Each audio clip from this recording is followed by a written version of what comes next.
আমি অবাক হয়ে গেলাম। এই ছেলেটাকে মারতে মারতে এত মারেছে, পুরোটা দেহ শুধুমাত্র মেরেছে। পিটাইতে পিটাইতে পিটাইতে দেহের এমন কোন জায়গা নাই যে পিটাই নাই। তোফাজ্জল উন্মাদ পাগল, এমন ভাবে তাকে আঘাত করা হয়েছে। সে যখন পানি চেয়েছে, এই বিশ্ববিদ্যালয়ের ছাত্ররা ক্যান্টিনে নিয়ে গেছে, খাবারের প্লেটে কিছু সামান্য ডাল আর ভাত দিয়া বলতেছে খা, এটাই তোর জীবনের শেষ খানা, খা। এই খাবারটা খাওয়া শেষ হলেই তোরে মেরে ফেলবো। মৃত্যুর ভয়ে তোফাজ্জল নামের উন্মাদ সেই ছেলেটা এক দুই লোকমা করে খাবার তুলতেছে আর পাগল পারা হয়ে যাচ্ছে। এদিক ওদিক তাকায়, একটু নিরাপদ আশ্রয় খোঁজার জন্য চেষ্টা করে, কেউ তাকে বাঁচানোর জন্য গেল না। গতকালকে আপনারা দেখেছেন সোশ্যাল মিডিয়ার মাধ্যমে চোর সন্দেহে কেউ যদি চুরি করে তবুও তাকে হত্যা করা যাবে না। আল্লাহর কোরআনের বিধান অনুযায়ী কেউ যদি চুরি করে তার হাতটা কেটে দাও। আর এই ঢাকা বিশ্ববিদ্যালয়ের সে সমস্ত মেধাবী ছাত্র নামের কলঙ্ক, সামান্য মোবাইল চুরির সন্দেহে তোফাজ্জল নামের একজন মানসিক উন্মাদ একটা পাগল ছেলেটাকে কিভাবে পিটায়া নির্যাতন করে বর্বরভাবে হত্যা করেছে, কথা বলে ঠিক কিনা? আমরা অবাক হয়ে গেলাম। একটা মানুষ হয়ে মানুষকে কিভাবে এমন ভাবে মারতে পারে, এমন ভাবে পিটাইতে পারে। যেই ছেলেটাকে হত্যা করা হয়েছে এই ছেলেটা ছিল মানসিক পাগল। ঢাকা বিশ্ববিদ্যালয়ের সে সমস্ত মেধাবী ছাত্ররা, ছাত্র নামের কলঙ্ক, এরা যদি শিক্ষিত হয় এরা সমাজের যেই জায়গায় যাবে এদের মতো শিক্ষিত ছাত্ররাই হবে ঘুষখোর, কথা বলেন ঠিক কিনা? যারা মানুষ হয়ে মানুষের প্রতি সামান্য মায়া দয়া দেখাইতে পারে না। মোবাইল চুরির সন্দেহে এই তোফাজ্জল নামের যেই ছেলেটাকে হত্যা করা হয়েছে, যার জীবনের করুণ পরিণতি সড়ক দুর্ঘটনায় অনেক বছর আগে তিনি বাবাকে হারিয়েছেন, মাকে হারিয়েছেন। গত 23 সালে তার ভাই পুলিশের চাকরি করতো, সেই লিভার ক্যান্সারে আক্রান্ত হয়ে মারা গেছে। ভাই মারা যাওয়ার পরে তাকে দেখভাল করার মতো আর কেউ নাই। সেই মা বাবা মারা গেছে দুর্ঘটনা থেকে একটু পাগল। ভাই মারা যাওয়ার পরে পুরোটাই উন্মাদ হয়ে গেছে, পাগল হয়ে গেছে। তার কাজিন আছে, তার মামা আছে, তার ভাবি আছে, তারা বলতেছে এই ছেলেটাকে আমরা বেশ কয়েকদিন ধরে চিকিৎসা করতেছিলাম, সে একটু পাগল, কিন্তু পাগল হলেও সে কখনো চুরি করে নাই। আর আমরা বলেছিলাম চুরি যদি করে ছেলেটাকে থানায় দিয়ে দেন, কিন্তু এরা থানায় না দিয়া ক্রিকেট খেলার স্টেম দিয়া এমন ভাবে পিটাইছে, পিটাইতে পিটাইতে পিটাইতে পুরো পাটা রক্তাক্ত করে ফেলে দিয়েছে। আমি অবাক হয়ে গেলাম।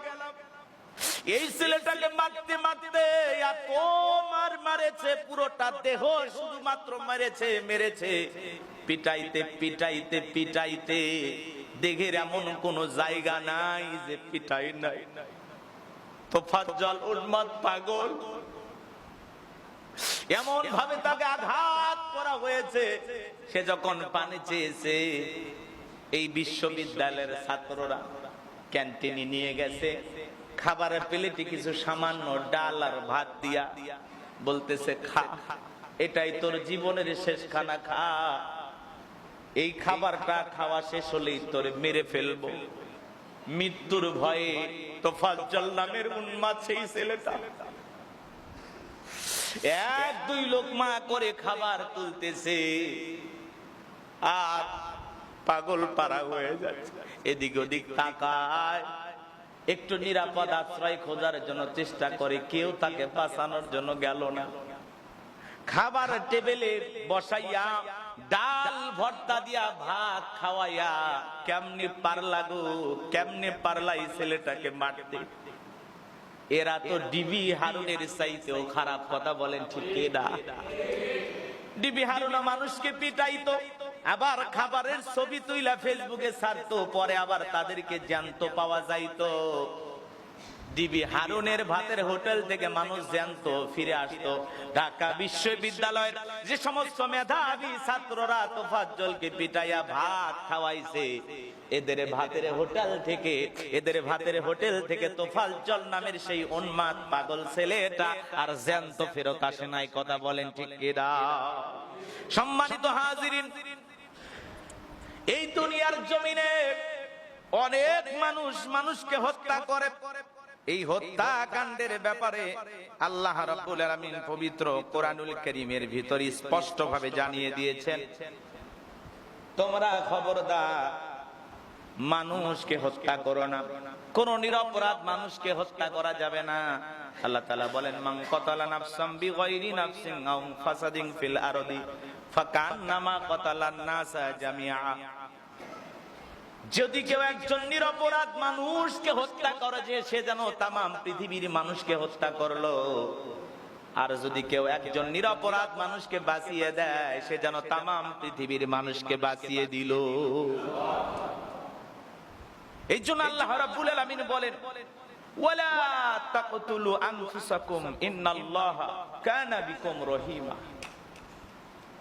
খবরদার একে অপরকে তোমরা হত্যা করো না, আল্লাহ তাআলা তোমাদের প্রতি দয়ালু। আজকে মানুষকে এমন ভাবে পিটাইয়া হত্যা করেছে, আপনি এই ভিডিও দেখে তামাম পৃথিবীর মানুষ কাঁদতেছে। নিজের চোখের পানিটাকে আপনি কন্ট্রোল করতে পারবেন না। মানুষ কিভাবে পিটাইছে।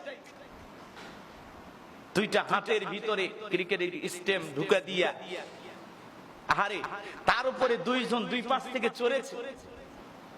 হাতের ভিতরে ওই লাঠিটা ঢুকে দিয়া সেই হাতের তালুর উপরে দুই হাত এরকম বেঁধে এর মাঝখান দিয়া সেই স্টেমটা ঢুকে দেওয়ার পরে দুইজন আবার দুই পাশে উঠা মানে দোল খাইতেছে, দোলনার মতো দোল খাইতেছে, এমন ভাবে পিটাইছে ছেলেটা আউ মাউ করে কান্না করতেছে, আহাজারি করতেছে। পাছানোর কেউ না, আশেপাশে সব সেলফি তুলছে, ভিডিও করতেছে। এরা মানুষ না।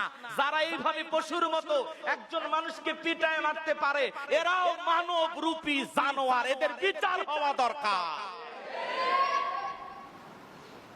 আব্রাহার ফাহাদকে পিটিয়ে মেরেছিল, তোফাজ্জলকে পিটিয়ে মারলো। এই বিচার বহির্ভূত হত্যাকাণ্ড বাংলাদেশে আমরা দেখতে চাই না। যারা এই হত্যাকাণ্ডের সাথে জড়িত প্রত্যেকটা ছাত্রর মৃত্যুদণ্ড নিশ্চিত করতে হবে,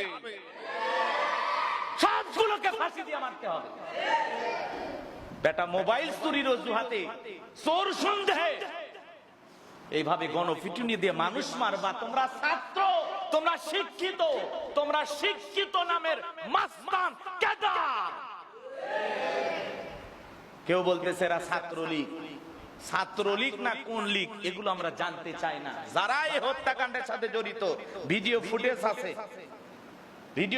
আছে দেখা যারা সত্যি হত্যাকাণ্ডের সাথে জড়িত, এদের দৃষ্টান্তমূলক শাস্তি আমরা চাই। কেন এই তোফাজ্জলকে এভাবে বিচার বহির্ভূত ভাবে হত্যা করা হলো? কেন প্রশাসনের হাতে তুলে দেওয়া হলো না? মোবাইল চুরি করেছে কিনা সন্দেহের বশতে তোমরা হত্যা করবা। এক ছেলেকে আবার ধরার পরে যার মোবাইল হারাইছে তাকে বলা হলো এইভাবে ক্রিকেটের স্টাম্প দিয়া একটা লোককে কিভাবে পিটাইলা, তোমরা কেমনে পারলা? যে ছেলের মোবাইল হারিয়ে গেছে ও বলতেছে আমি আবেগের বয়স হয়ে এগুলো করেছি। কি বুঝলেন? বলতেছে আমি আবেগের বশবর্তী হয়ে পিটাইছি। চিন্তা করা যায়? আবেগের ঠেলায়, আবেগের বশবর্তী হয়ে যদি একজনকে এভাবে পিটায় মারে, এদের আবেগ কত খারাপ চিন্তা করা যায়? কথা বলেন না কেন? আবেগের বশবর্তী হয়ে আপনি একজনকে পিটাইবেন? মোবাইল হারাইছে, সঠিকভাবে লোকটা নিয়েছে কিনা, সিসি ক্যামেরা থাকলে দেখেন, চিন্তা ভাবনা করেন। হ্যাঁ, এইভাবে গণপিটুনি দিয়ে একজন মানুষকে তোমরা বিদায় করবা, আবার সে সত্যিকারী চোরও না, চুরি করেছে কিনা সন্দেহ। আরে এইভাবে মানুষ হয়ে মানুষকে পিটায়, আবার তারে ডাল ভাত খাওয়াইতেছে, সেই ছবি ফেসবুকে দিয়েছো যে মরার আগে খাইতে দিয়েছো। তোমরা যে আচরণ করেছো, একজন ফাঁসির আসামির সাথেও এরকম খারাপ আচরণ করে না। কথা বলেন ঠিক কিনা? প্রত্যেকটা ছাত্ররা আমরা বিচার চাই। এই বিচার বহির্ভূত হত্যাকাণ্ড বাংলাদেশে আমরা দেখতে চাই না। আব্রাহার মতো, তোফাজ্জলের মতো বারবার ইতিহাস বাংলাদেশে তৈরি হোক, এটা আমরা চাই না। কথা বলে ঠিক কিনা? আল্লাহর কোরআনের ফয়সালা অনুযায়ী যদি বিচার করা হতো, বাংলাদেশে এইভাবে একজনকে পিটাইয়া হত্যা করবে এই দুঃসাহস কারো কলিজায় জন্ম হতো না। কথা বলে ঠিক কিনা?